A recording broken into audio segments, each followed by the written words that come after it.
नमस्कार, news India में आप सभी का स्वागत है। मैं हूं आपके साथ ऋचा सिंह। चलिए खबरों की शुरुआत करते हैं। उत्तराखंड में आज से 18 से 45 वर्ष के लोगों का मुफ्त में वैक्सीनेशन शुरू हो गया है और प्रदेश में 50 लाख युवाओं का वैक्सीनेशन होना है। वहीं मुख्यमंत्री तीरथ सिंह रावत आज हल्द्वानी दौरे पर रहे। हरिद्वार में वैक्सीनेशन अभियान की शुरुआत करने के बाद हल्द्वानी पहुंचे तीरथ सिंह रावत ने डिग्री कॉलेज में वैक्सीनेशन की शुरुआत की।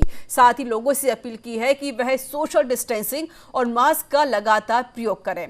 मुख्यमंत्री ने आश्वासन दिया है कि प्रदेश में ऑक्सीजन, मास्क और दवाइयों की पर्याप्त मात्रा में उपलब्धता है, लिहाजा कोविड की दूसरी लहर में हम सभी को सावधान रहने की जरूरत है। इस दौरान कार्यक्रम में कैबिनेट मंत्री वंशीधर भगत, सुबोध उनियाल, रेखा आर्य सहित तमाम पदाधिकारी मौजूद रहे। तो वहीं पर MBPG कॉलेज में अभियान की शुरुआत के बाद मुख्यमंत्री ने मिनी स्टेडियम में बन रहे कोविड-19 सेंटर का भी निरीक्षण किया। साथ ही साथ DRDO की मदद से 500 बेड के अस्पताल का भी निरीक्षण किया। सुशीला तिवारी अस्पताल पहुंचकर उन्होंने वहां की चिकित्सा व्यवस्थाओं का पूरा जायजा लिया। प्रधानमंत्री आदरणीय नरेंद्र मोदी जी ने 18 वर्ष से लेकर 45 वर्ष के आयु को नौजवानों को, बहनों को वैक्सीन लगाने का जो संदेश दिया है, आज हम उस संदेश को पूरा कर रहे हैं। आज शुभारंभ किया है और उत्तराखंड सरकार, हमारी सरकार ने सबको फ्री वैक्सीन लगाने का काम किया, जिसमें 400 करोड़ से भी अधिक खर्चा आता है। ये हम स्वयं वहन करेंगे और हमने तय किया है कि इस कोविड के समय में हम जनता के साथ में हैं, नौजवानों के साथ में, बहनों के साथ में हैं। जो कुछ भी कठिनाइयाँ, दिक्कतें होंगी वो हम हर समय तत्पर, हर 24 घंटे खड़े हैं और भारत सरकार के द्वारा, प्रधानमंत्री जी के द्वारा हमको हर चीज़ उपलब्ध कराई जा रही है, चाहे वो PP किट हो, वेंटिलेटर हो, ऑक्सीजन हो, अन्य सारे सुविधाएं और वैक्सीन, हम उसको नीचे तक ले जाने का काम कर रहे हैं। उत्तराखंड में कोविड के बढ़ते मामले के बीच सोमवार को प्रदेश में 18 से 44 आयु वर्ग के व्यक्तियों का वैक्सीनेशन शुरू हो गया है। मुख्यमंत्री तीरथ सिंह रावत ने देहरादून में राधा स्वामी सत्संग घर में वैक्सीनेशन अभियान की शुरुआत की। तो साथ ही मुख्यमंत्री की मौजूदगी में सबसे पहले कृष्णा गैरोला को कोरोना वैक्सीन लगाई गई। इस दौरान CM ने कहा कि प्रधानमंत्री नरेंद्र मोदी के नेतृत्व में टीकाकरण अभियान का तीसरा दौर शुरू हो गया है, जिसके तहत प्रदेश के 50 लाख युवाओं का कोविड वैक्सीनेशन होना है। वहीं मुख्यमंत्री ने कहा कि उत्तराखंड पहला ऐसा राज्य है जहां सबसे पहले 18 से 44 वर्ष के लोगों के मुफ्त वैक्सीनेशन की घोषणा की गई, जिसके लिए राज्य सरकार 400 करोड़ का खर्चा वहन करेगी।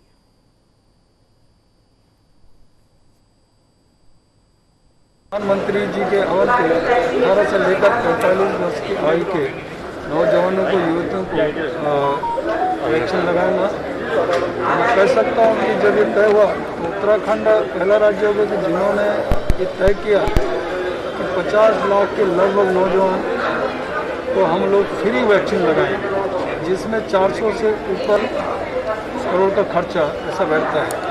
और आज वो शुभारंभ हो रहा है और बड़ा उत्साह है नौजवानों में, बहनों में।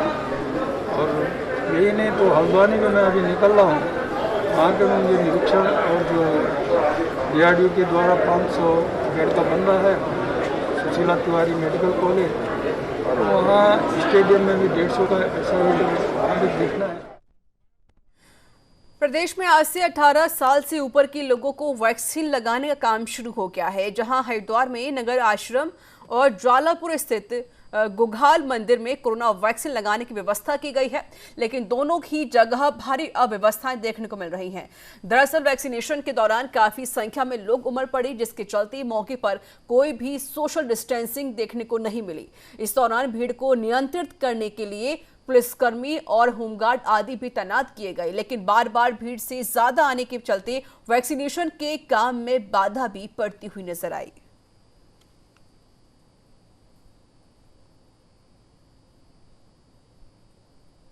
तो बहुत हुई है, लेकिन मैनेजमेंट की तरफ से हुई है। हम जितने भी लोग थे, हम 10 to 12 का हमारा स्लॉट था और हम सब टाइम पे आ गए थे। लेकिन जो यहाँ का मैनेजमेंट था, उन्होंने कुछ भी पहले से कोई तैयारी नहीं हो रखी थी। सारे लोग इकट्ठे लाइन पे थे, लेडीज़ की अलग थी, जेंट्स की अलग थी। लेकिन जब मैनेजमेंट के अंदर से कोई प्रॉपर मैनेजमेंट नहीं था तो लोग लाइन तोड़ के अंदर आए। उसके बाद जो हाल होता है आप लोगों को पता ही होता है कि फिर भीड़ आ जाती है तो कैसे मैनेज होता है। लेकिन हाँ, मुझे लास्ट में वैक्सीन मिल गई है, इसलिए थोड़ा हैप्पी हूँ। इतना स्ट्रगल के बाद भी वैक्सीन मिल गई है। उत्साह है लोगों में और इतना ज़्यादा है कि वहाँ पर भागम भाग हो रही है, मतलब कोई इधर से कोई उधर से अंदर घुसे जा रहा है। अच्छा। हाँ, पहला दिन है इसलिए थोड़ा सा समस्या आ रही है, बाद में थोड़ा सुलझ जाएगा। लोगों के किस तरह के सवाल हैं जिनको आप शांत कर रहे हो? लोगों के मेन तो वो यही सवाल है कि वो स्लॉट उन्होंने लिया नहीं है और वो कह रहे हैं कि हम रजिस्टर्ड हैं, तो वो स्लॉट की अभी समस्या शुरुआत है, क्योंकि बाद में अभी और सेंटर भी खुलेंगे तो तब वो समस्या ठीक हो जाएगी। जी जी जी जी, वैक्सीन सुरक्षित है पूरी तरह? बिल्कुल। जी जी, लोगों से क्या करेंगे अपील? लोगों से पहले कि एकदम इतनी जल्दीबाजी ना करें, सबको लगनी है और लग जाएगी, थोड़ा धीरे धीरे व्यवस्था जब सुधरेगी।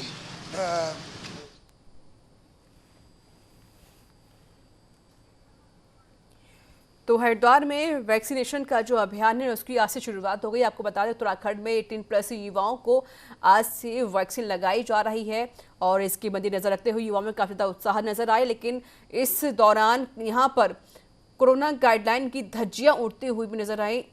जिस तरीके की तस्वीर भी आप देख सकते हैं किस तरीके से यहाँ पर सभी युवा पहुंचे हुए थे, तो लोगों से धैर्य बनाए रखने की बार बार अपील भी की जा रही थी। हालांकि मौके पर पुलिस बल तैनात किया गया, होमगार्ड तैनात किए गए और उसके बाद लोगों से अपील की गई कि आप लोग इंतजार करें, क्योंकि जिस तरीके से वहां पर जो भीड़ इकट्ठा हुई थी इसको देखते हुए वहां पर कहीं ना कहीं सोशल डिस्टेंसिंग की भी धज्जियां उड़ रही थी।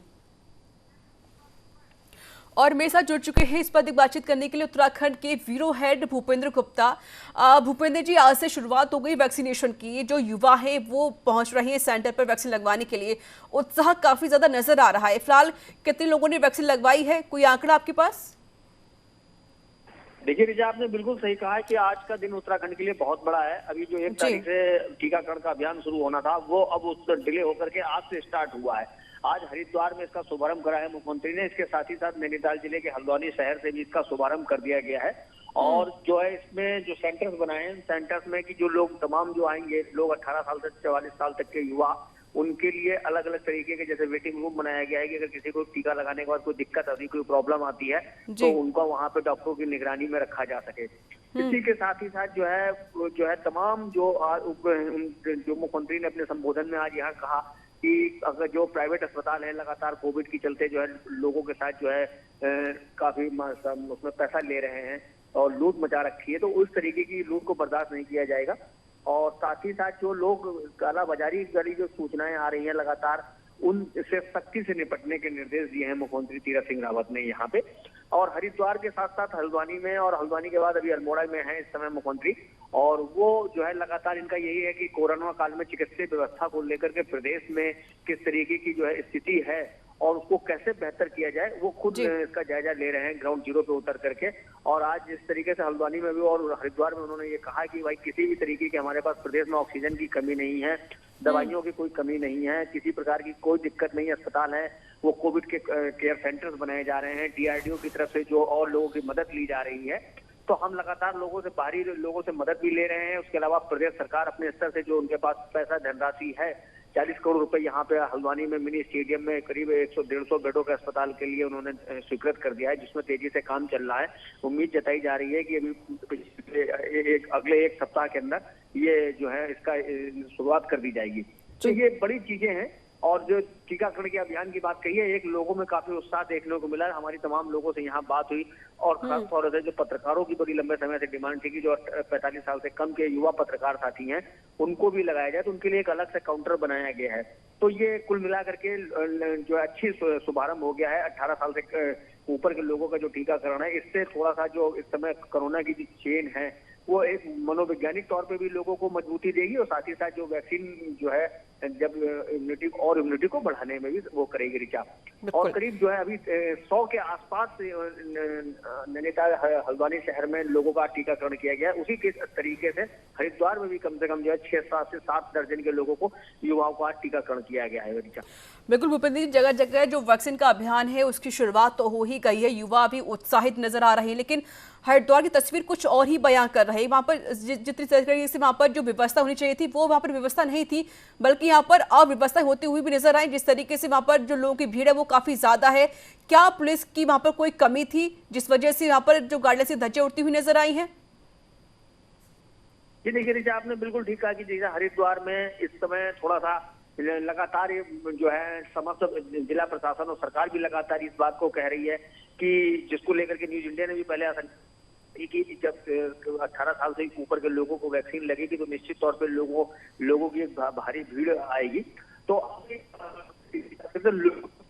चाहिए थी कि आज जो तमाम लोग रजिस्ट्रेशन कराने के लिए जो प्रयास कर रहे थे, उनका रजिस्ट्रेशन जो पोर्टल में होना था वो भी उनका हो नहीं पाया।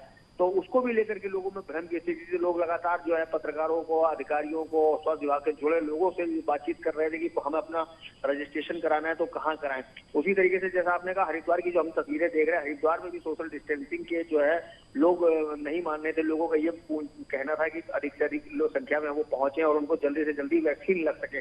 लेकिन पहले ही जो है तरीके से प्रदेश सरकार की तरफ से प्रशासन ने साफ कहा है कि पहले पंजीकरण कराना होगा और आपको अपने आसपास के सेंटर्स अलॉट किए जाएंगे, वहीं पे पहुंच करके आपको कराना है। तो लोगों में थोड़ा सा ये लगा कि जो वैक्सीनेशन शुरू हो गया है तो हो सकता है कि आपको अपना आधार कार्ड लेकर के या किसी प्रकार का आप अपना आईडी लेकर के जाएं और वहीं पर आपका वहीं पर रजिस्ट्रेशन हो जाएगा और वहीं का वहीं आपको वैक्सीन लग जाएगी।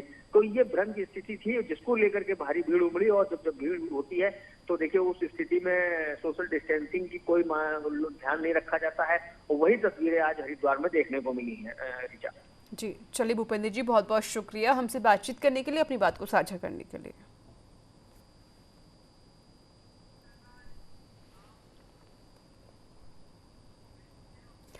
कोविड संक्रमण के बीच जहां ऑक्सीजन की भारी कमी से कारण खूब हाहाकार मचा हुआ है और कई लोग ऑक्सीजन ना मिलने के कारण मौत की गहरी नींद भी सो चुके हैं, तो वहीं कुछ ऐसे ही हालात रुड़की के ब्लड बैंकों में भी नजर आने लगे हैं, जहां इन दिनों खून की बेहद कमी देखी जा रही है, जिसके चलते थैलेसीमिया से पीड़ित बच्चों को भी खून की पूर्ति करना भारी पड़ रहा है। डॉक्टर्स की ओर से परिजनों को कहा गया है कि स्वयं ही खून का इंतजाम करें। ब्लड बैंकों में ब्लड की कमी इसलिए हो रही है क्योंकि इन दिनों ब्लड डोनेट कैंप नहीं लग पा रहे हैं और ना ही लोग रक्तदान करने में दिलचस्पी दिखा रहे हैं। ऐसे में ब्लड बैंकों में खून की कमी होती हुई नजर आ रही है। तो ब्लड बैंक में काफ़ी ज़्यादा खून की कमी होती हुई नजर आई है। हालांकि इसको लेकर जो बच्चे हैं उनको भी दिक्कतों का सामना करना पड़ रहा है। उत्तराखंड में लगातार कोविड केस में बढ़ोतरी देखी जा रही है, तो वहीं रविवार को प्रदेश में लगभग 5,890 नए केस आए हैं, जबकि रिकॉर्ड 180 मरीजों की मौत हो गई है। आपको बता दें कि प्रदेश में अब तक 2,44,273 संक्रमित मरीज आ चुके हैं, जिसमें से 1,61,634 मरीज रिकवर हो चुके हैं। स्वास्थ्य विभाग की रिपोर्ट के मुताबिक रविवार को 20,823 सैंपलों की जांच रिपोर्ट नेगेटिव आई है, जबकि देहरादून जिले में सबसे अधिक 2,419 कोरोना संक्रमित केस मिले हैं। हरिद्वार में 733, नैनीताल में 232, उधम सिंह नगर में 919, तो वहीं पौड़ी में 272 कोरोना केस मिले हैं। तो वहीं प्रदेश में अब तक 3,728 मरीजों की मौत हो चुकी है।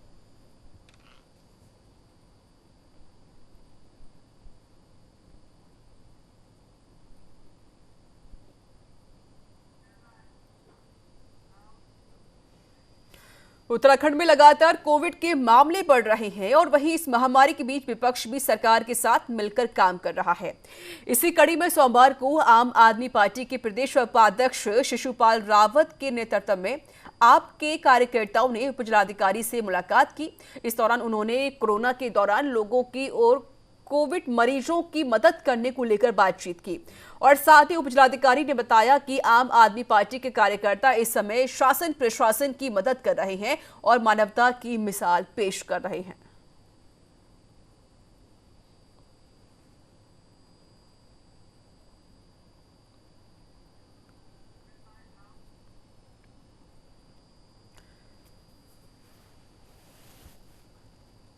देखिए, आज हमारे साथी जितने भी आम आदमी पार्टी के नगर अध्यक्ष जी हैं या महिला अध्यक्ष जी हैं, ये सब लोगों ने कहा कि क्षेत्र में जो परेशानियां हो रही है, अभी लॉकडाउन की स्थिति आ रही है, किसी को राशन चाहिए, किसी को सैनिटाइजर चाहिए, तो ये सारी व्यवस्थाओं पे हमारी वार्तालाप हुई। उसके बाद हम जो उपजिलाधिकारी महोदय से मिले हैं कि हम लोग पहले भी हमारे वॉलंटियर तैयार हैं कि जो कोविड पेशेंट बॉडीज हैं उनको अगर इधर उधर ले जाना तो हम लोग उसके लिए तैयार हैं। और आज हमने रजिस्ट्रेशन भी करवाया अपना, और इसके बाद जल्दी उप जिलाधिकारी महोदय ने भी कहा कि वैक्सीनेशन 2-3 दिन में मैं जल्दी वॉलंटियर्स को लगवा दूंगा।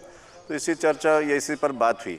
लेकिन इसके साथ ही सरकार से मैं मांग करना चाहता हूं कि नैनीताल जिले में, जिस जिले में सीएम साहब आज जो है वैक्सीनेशन का उद्घाटन कर रहे हैं हल्द्वानी में, इसमें जो है मात्र 5 सेंटर उनके द्वारा बनाए गए, जबकि सेंटर अधिक बनाने चाहिए। उत्तराखंड में आज मौसम का मिजाज बदलने वाला है। जी हां, प्रदेश में पिछले दिन से लगातार हो रही बारिश के कारण लोगों को गर्मी से राहत मिली है। तो वहीं मौसम विज्ञान केंद्र देहरादून के पूर्वानुमान के तहत आज प्रदेश में कुछ पहाड़ी और मैदानी इलाकों में गरज और चमक के साथ हल्की बारिश और बर्फबारी हो सकती है, जबकि कुछ स्थानों पर आकाशीय बिजली गिरने के भी आसार हैं। ऐसे में मौसम विभाग की ओर से येलो अलर्ट भी जारी कर दिया गया है।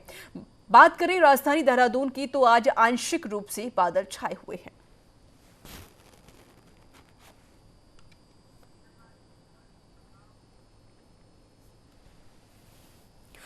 पौड़ी में कोविड मरीजों के देखरेख के लिए इंडोलिया सर्किट हाउस मार्ग पर बना कोविड केयर सेंटर अब स्थानीय लोगों के लिए एक नई दिक्कत पेश कर रहा है। दरअसल कोविड सेंटर का ड्रेनेज सिस्टम ठीक न होने के चलते सीवर का पानी लोगों के घरों में गुजर रहा है, जिससे स्थानीय लोगों का कोरोना होने का खौफ भी सता रहा है। हालांकि मीडिया के हस्तक्षेप के बाद कहीं प्रशासनिक अमले की नींद टूटी और लापरवाही को सुधारने के लिए एसडीएम सदर श्याम सिंह राणा ने मौके का स्थलीय निरीक्षण भी किया, जिसके बाद ड्रेनेज सिस्टम को ठीक करवाने के आदेश दिए गए।